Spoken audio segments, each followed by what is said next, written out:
चलिए आज हम बात कर रहे हैं संविधान के अंतर्गत उसके भाग 1 से 5 तक की। अभी तक हमने इसके पहले की यदि हम बात करें तो हमारे अलग अलग वीडियो के अंतर्गत हमने आर्टिकल नंबर 1 से तो जो है कि 200 तक के आर्टिकल को पढ़ा और उनमें देखा कि किस आर्टिकल में क्या निर्धारित किया गया।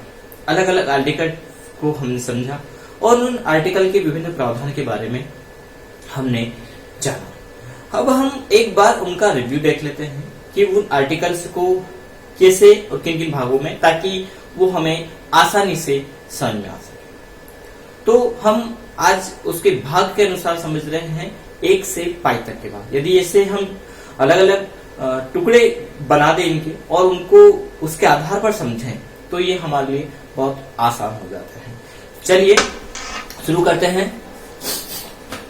भाग 1 की यदि हम बात करें तो भाग 1 कहता है संघ और उसके क्षेत्र, और भाग 2 के अंतर्गत दिया गया है नागरिकता। भाग 3 कहता है मूलभूत अधिकार। भारत के अंतर्गत रहने वाले नागरिकों को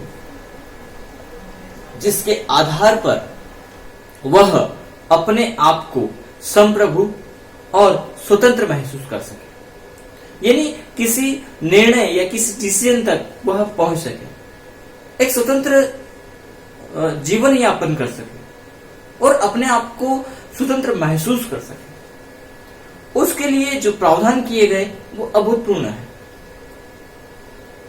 सच्ची स्वतंत्रता या आजादी की बात करें तो उसके लिए कुछ मूल कर्तव्यों का निर्धारण किया गया, ताकि भारत के अंतर्गत रहने वाले प्रत्येक व्यक्ति को कहीं कोई इस प्रकार की परेशानी न हो जिसके कारण से वह अपने आप को जो है कि घुटन महसूस करे। चलिए तो आर्टिकल की यदि हम बात करें, भाग की बात करें तो पहले हम भाग को समझ लें। तो भाग 3 के अंतर्गत मूलभूत अधिकार दिए गए हैं। भाग 4 के अंतर्गत आते हैं राज्य के नीति निर्देशक तत्व जिनके माध्यम से राज्य का संचालन होगा। राज्य यानी संघ, उसके मूलभूत नीति निर्देशक तत्व का निर्धारण यहाँ पर किया गया। और जब राज्य शब्द आ जाता है तो उस राज्य शब्द के अंतर्गत संघ के अंतर्गत आने वाले या भारत गणराज्य के अंतर्गत आने वाले वो राज्य भी आ जाते हैं जो कहीं ना कहीं संघ का एक भाग है।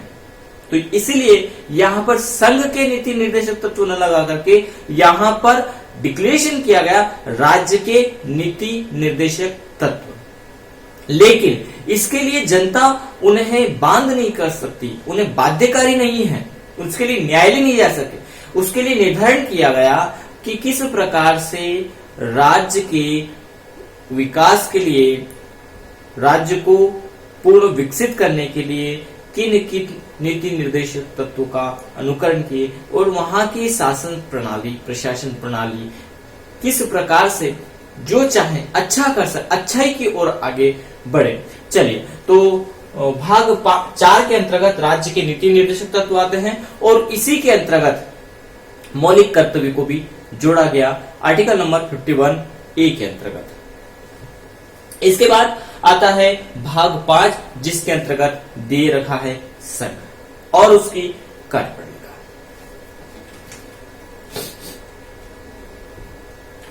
भाग 1 के अंतर्गत कौन कौन से अनुच्छेद आते हैं? तो भाग 1 के अंतर्गत 1 से 4 तक के अनुच्छेद आते हैं जिसके अंतर्गत संघ और उसके राज्य क्षेत्र का निर्धारण किया गया।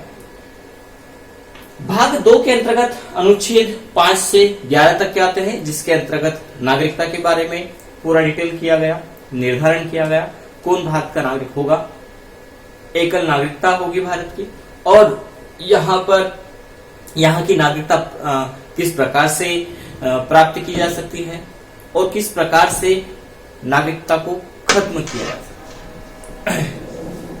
तो आर्टिकल नंबर 5 से लेकर के तो 11 तक के में नागरिकता को निर्धारित किया गया। चलिए भाग 3 की बात करें तो भाग 3 के अंतर्गत मूलभूत अधिकार की बात की थी हमने, और भाग 3 के अंतर्गत जो है कि आर्टिकल आते हैं 12 से 35 तक के जिसके अंतर्गत मौलिक अधिकार का निर्धारण किया गया। भाग 4 के अंतर्गत राज्य के नीति तत्व और आर्टिकल नंबर 36 से 51 तक ये आते हैं। भाग 5 की बात करें तो भाग 5 इन सभी भाग में सबसे बड़ा है। भाग 5 के अंतर्गत आर्टिकल नंबर 52 से ये स्टार्ट होता है तो 151 तक जाता है, जिसमें बहुत सारी डिटेल्स यहाँ पर दी गई है। और इस भाग 5 के अंतर्गत भी 5 अध्याय यहाँ पर दिए गए हैं। 1 से 5 अध्याय में यह निर्धारित किया गया है।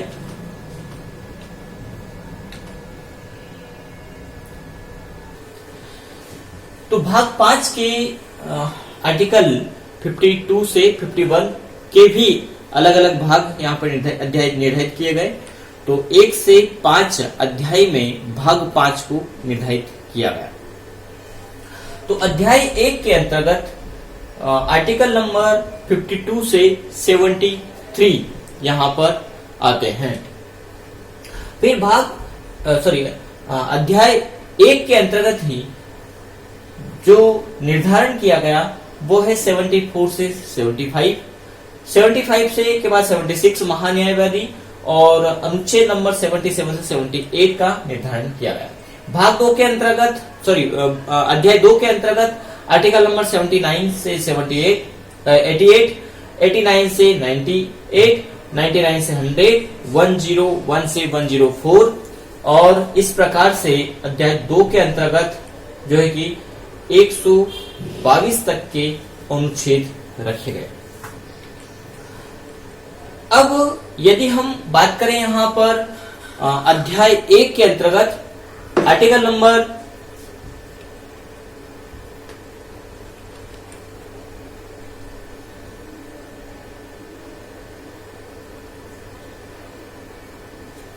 52 से 73 तक की आर्टिकल की यदि हम बात करें तो यहाँ पर दिया गया है कार्यपालिका, जिसके अंतर्गत संघ की कार्यपालिका और संघ की कार्यपालिका के अंतर्गत राष्ट्रपति और उपराष्ट्रपति के बारे में। कहां से? आर्टिकल नंबर 52 से 73 तक के आर्टिकल के अंतर्गत। इसके बाद आता है आर्टिकल नंबर 74 से 75। तो 74 से 75 की यदि हम बात करें तो इसके अंतर्गत मंत्री परिषद का निर्धारण किया गया कि संघ का एक मंत्री परिषद होगा और मंत्री परिषद का एक प्रधान, जिसे प्रधानमंत्री कहा गया। यानी इन मंत्री परिषद में इनका प्रमुख जो है वो प्रधानमंत्री होगा और प्रधानमंत्री राष्ट्रपति का एक मुख्य कार्यकारी अधिकारी होगा और उस अधिकारी के बेस पर ही राष्ट्रपति यानी राष्ट्रपति के नाम से प्रधानमंत्री अपनी कार्यप्रणाली को पूरी करेगा या कार्यपालिका के लिए उत्तरदायी होगा। इसके बाद हम बात करें आर्टिकल 76 की, तो 76 के अंतर्गत महान्यायवादी का निर्धारण किया गया। तो महान्यायवादी की बात करें तो राष्ट्रपति के कानूनी सलाहकार के रूप में महान्यायवादी को जाना जाता है, समझा जाता है या होता ही है, जाना समझा नहीं। एक्चुअल में महान्यायवादी राष्ट्रपति के कानूनी सलाहकार होता है। तो आर्टिकल नंबर 76 के अंतर्गत महान्यायवादी को रखा गया। 77 से 78 तक में आता है सरकारी कार्य का संचालन। अनुच्छेद यदि हम 79 से 80 की बात करें तो इसके अंतर आता है संसद, और ये भाग 5 के अध्याय 2 में दिया गया है। यानी यहां से भाग 5 का अध्याय 2 स्टार्ट होता है। आर्टिकल नंबर 89 से 98 में संसद के अधिकारी, जिसके अंतर्गत संसद के अध्यक्ष, उपाध्यक्ष, सदस्य आदि का निर्धारण यहाँ पर किया गया, उनकी कार्यप्रणाली को यहाँ पर निर्धारित किया गया। अनुच्छेद 99 से 100 में कार्य का संचालन किस प्रकार से होगा ये निर्धारित किया गया। अनुच्छेद नंबर 101 से 104 में सदस्यों की निहारता कि कोई संसद का सदस्य अपात्र है तो वो किन कंडीशन में अपात्र पाया जाता है और अपात्रता की शर्तें क्या है, क्या नियम रेगुलेशन यहाँ पर हैं, वो निर्धारित किए गए संसद के सदस्यों के। आर्टिकल नंबर 104 से 105 में निर्धारित किया गया सदस्यों की शक्ति और उनके अधिकार। इसके बाद आर्टिकल नंबर 107 से 111 तक में है विधायी प्रक्रिया, किस प्रकार से संविधान के अंतर्गत विधान बनेगा, तो उसकी प्रोसीजर क्या है, किस प्रकार से कोई नया विधान बनना है तो उसकी प्रक्रिया कैसे होगी। तो विधायी प्रक्रिया निर्धारित की गई है आर्टिकल नंबर 104 से 105 के अंतर्गत। इसके बाद यदि हम बात करें तो विधायी प्रक्रिया है 107 से 111 तक और 104 से 105 तो सदस्यों की शक्ति और अधिकार है। इसके बाद यदि हम बात करें 112 से 117 तो इसमें है वित्तीय विषय प्रक्रिया, उनका निर्धारण यहां पर किया गया। इसके बाद अनुच्छेद 118 से 122 की बात करें तो साधारण प्रक्रिया का भी यहां पर निर्धारण किया गया, जिसके अंतर्गत संविधान की भाषा के बारे में भी डिक्लेरेशन दिया गया कि संविधान की भाषा क्या होगी। इसके बाद ये है हमारे भाग 5 के अध्याय 1 और अध्याय 2। इसमें भी अध्याय 2 काफी बड़ा है, काफी अनुच्छेद इसमें निर्धारित किए गए। अब हम बात करें अध्याय 3 की। अध्याय 3 के अंतर्गत किन चीजों को रखा गया, 4 के अंतर्गत किन्हें रखा गया और 5 के अंतर्गत क्या रखा गया, और इनके बेस पर यहाँ पर अध्याय 1 से 5 तक में जो है कि आपका भाग 5 पूरा निर्धारित किया गया। और ये भी ध्यान रखिएगा ये 52 से 151 तक के अनुच्छेद इसमें आते हैं।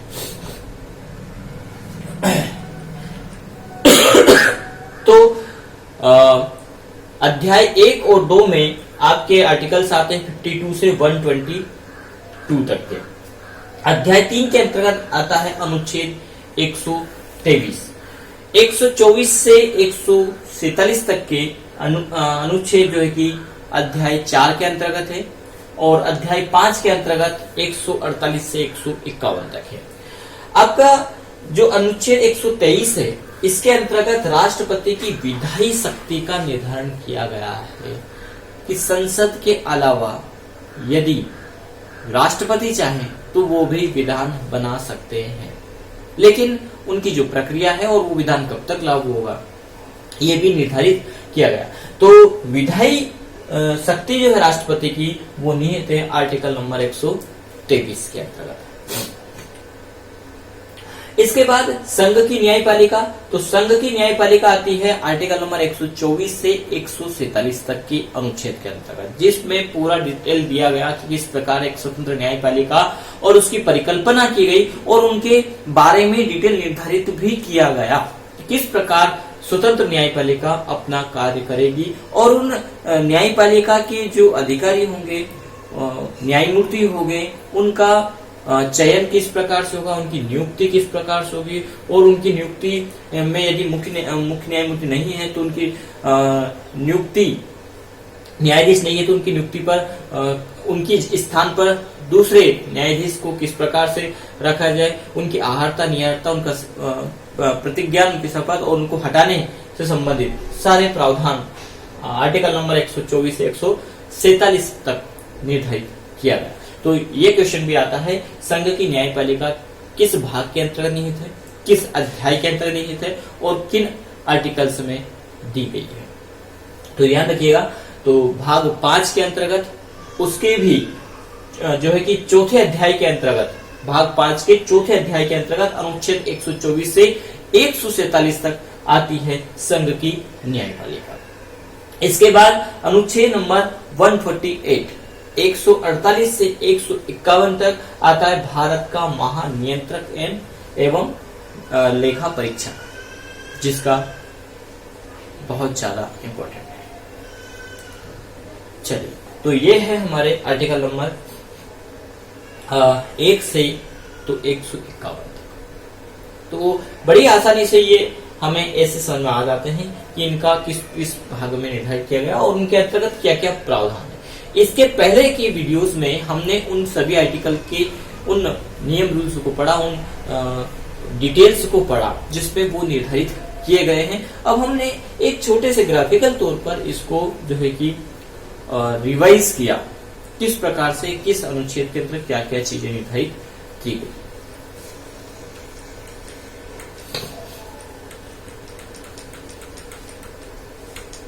अब हम भाग 1 की बात करें तो भाग 1 के अंतर्गत संघ और उसके क्षेत्र हैं। उसमें यदि हम 1 से 4 तक में जाते हैं तो 1 कहता है संघ का नाम और उसका राज्य क्षेत्र। तो संघ का नाम यानी भारत और उसका राज्य क्षेत्र कहां तक और कितना जो निर्धारित है। उसके अलावा यदि नए राज्य का निर्धारण होता है तो वो भाग 2 के अंतर्गत दिया कि यदि भारत में कोई अन्य राज्य मिलता है तो उसका प्रावधान, उससे संबंधित डिटेल जो है वो भाग 2 के अंतर्गत निर्धारित किया। लेकिन भाग 3 कहता है कि भारत के राज्यों में से ही कोई नया राज्य बने तो उसका निर्धारण भाग 3 के अंतर्गत निर्धारित, अनुच्छेद 3 के अंतर्गत, भाग नहीं बोलेंगे, अनुच्छेद 3 के अंतर्गत निर्धारित किया गया। तो अनुच्छेद 1 कहता है संघ, नाम और उसका क्षेत्र। 2 कहता है नए राज्यों का प्रवेश या स्थापना। नए राज्यों का प्रवेश यानी भारत से बाहर का कोई राज्य क्षेत्र है, कोई क्षेत्र है और उसका भारत में प्रवेश होता है यानी भारत का विस्तार होता है, तो उससे संबंधित निर्धारण भाग 1 के आर्टिकल नंबर 2 में निर्धारित किया गया। 3 कहता है आपका नए राज्यों का निर्धारण यानी भारत के अंतर्गत जो राज्य हैं उन राज्यों में से ही 2 भाग कर दिए जाए। जैसे कि मध्य प्रदेश से अलग कर छत्तीसगढ़ एक नया राज्य बनाया गया। यहां पर आर्टिकल नंबर 3 ये निर्धारित करता है। 4 के अंतर्गत कहा गया कि नए राज्यों के निर्माण और 4 कहता है नए राज्यों का निर्माण और वर्तमान राज्य क्षेत्रों के सीमाओं या नामों में परिवर्तन। तो ये आर्टिकल नंबर 368 के अंतर्गत ये प्रावधान किया गया कि यदि भारत के अंतर्गत नए राज्यों का निर्माण किया जाता है तो उसके लिए विशेष प्रक्रिया से नहीं गुजरना पड़ेगा। आर्टिकल नंबर 368 का उल्लेख यहां पर कर दिया गया। तो ये भाग हमारा 1 है। आगे हम इसी प्रकार से अन्य भाग के बारे में भी डिटेल समझेंगे। आज के लिए इतना है।